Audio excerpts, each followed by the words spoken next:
Welcome back to my channel Flying Higher. Today's flight we will be flying on QF81 from Sydney to Singapore on Qantas's A330-200 economy class. Now I arrived at the International Terminal 1 of Sydney Airport, and at the Qantas check-in I was ushered to use the automated check-in kiosks and the bag drop, and I thought these were very efficient in my opinion, because even though there were a lot of people checking in, the line seemed to be flowing fast despite the early morning rush hour. So Qantas rebooked me on this flight as a result of the cancellation of QF1, which was part of the Sydney, Singapore, London route because of a lack of their A380 fleet. They had to cancel several of these routes on several days, and so my flight was affected.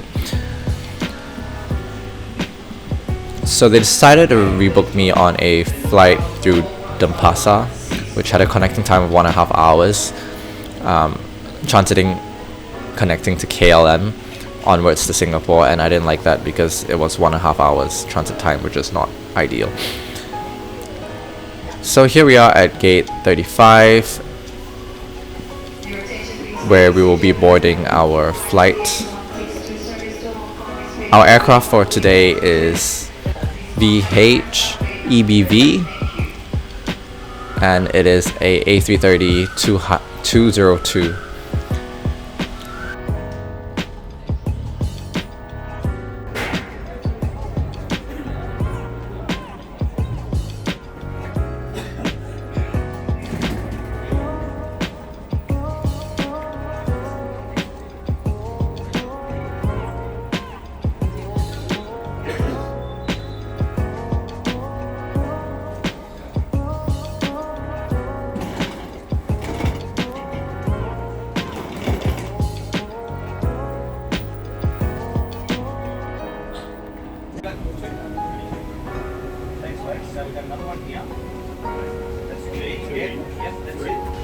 Due to the flight being almost at 100% occupancy, I decided to take the seat at the back, which was 58F. Economy class on this flight is configured in a 242 configuration, whereas business class is configured in a 121 configuration.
Qantas's A330-200s are equipped with 199 standard economy seats. Each seat comes with a pitch of 31 inches as well as 17.2 inches in width. Each seat also comes with a personal in-flight entertainment screen, a adjustable headrest, a tray table, and all your other amenities such as pillows and blankets. Fasten your seatbelt by inserting the clasp into the buckle and tighten by pulling the strap. If your seat is fitted with a sash belt, ensure it's in place for takeoff and landing. You can undo your seatbelt by pressing the button or lifting the flap. For your safety, One thing about Qantas that I really enjoy is watching the real-life in-flight demonstration videos. Apart from it being on the IFE, they also have stewards to come out and demonstrate how to put on life jackets, which is a nice touch to watch. And a whistle and light. Make sure you only inflate your life jacket after you leave the aircraft. So let's go through the seat features. Each seat is equipped with a 11-inch IFE screen, as well as a USB port to charge any electronic devices.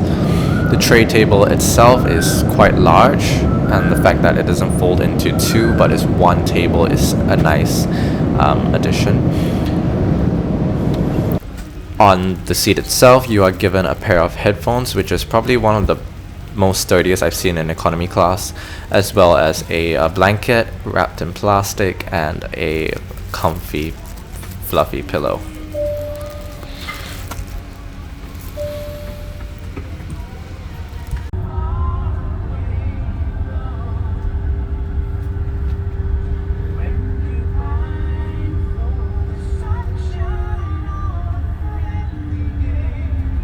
The IFE is called Qantas Entertainment, and I found that the touchscreen was not very responsive.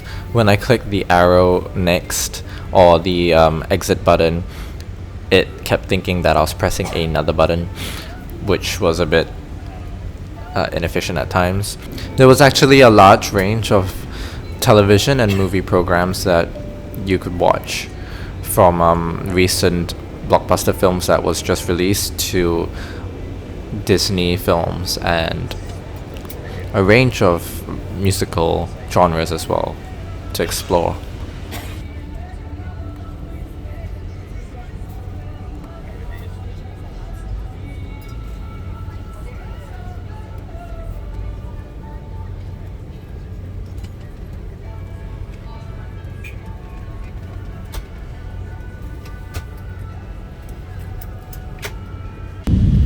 Departure on the gate was on time, and we taxied to the runway and took off on time as well. However, the flight did last longer than I expected. It was approximately 25 minutes longer than the duration of 8 hours and 15 minutes given. Now let's look at the seat pocket contents. We have the Qantas magazine, as well as a bath bag and the Qantas A330-200 safety demonstration card. The economy class menus were already placed on the seats while boarding for passengers to look at. After takeoff, the cabin crew came around distributing bottles of water to passengers before the lunch service began.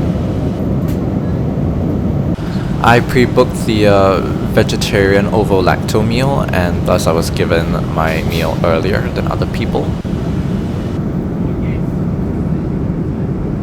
So I was given a pumpkin curry and lemon rice with green beans, a chia and quinoa bread roll, as well as a passion fruit mousse and a packet of dried fruit mix. Alongside, I ordered apple juice to go with my meal. I have to say that the vegetable curry rice was very bland, although it was made up by the fact that there were so many items in my meal, and I was quite happy about that. So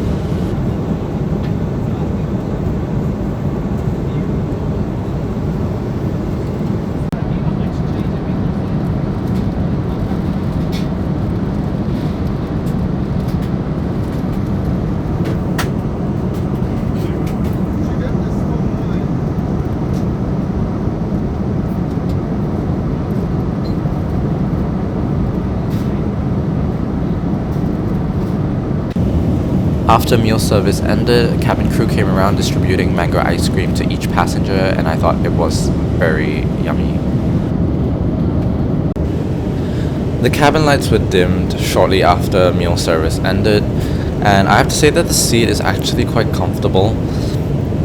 Despite being in the last row and not being able to recline all the way back, it was still quite comfortable for me. So that's a plus point.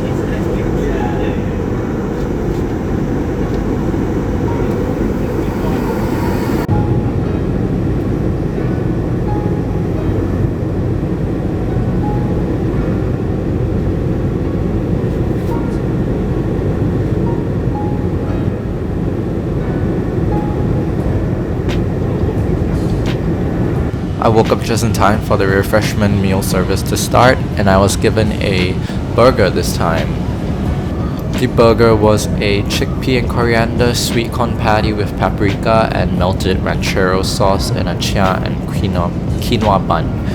Overall, it was pretty dry, but the taste was quite okay.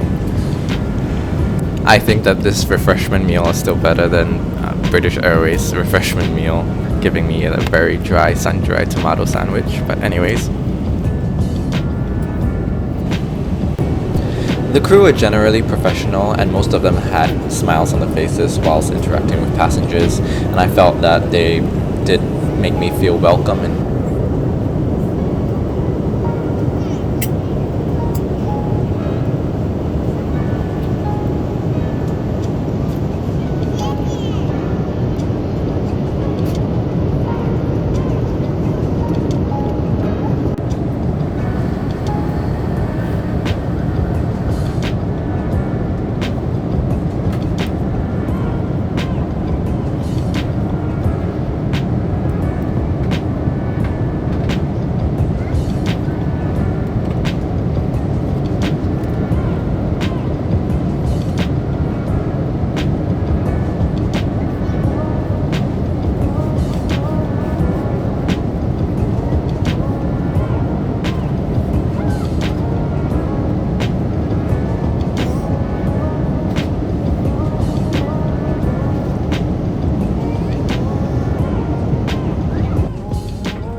So, given my overall experience with Qantas, I would say that this flight definitely surpassed my expectations of a new airline into my channel.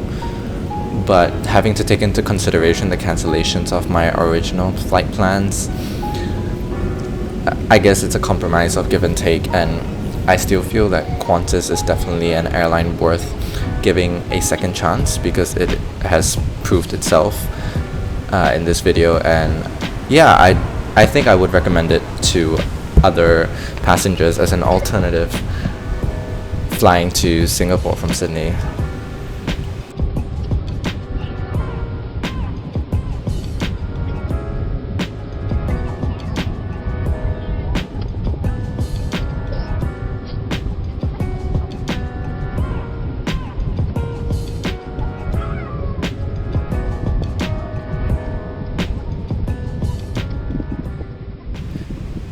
So thank you all for coming with me today on my journey. I hope you enjoyed my flight report, and I'll see you in the next video. Goodbye.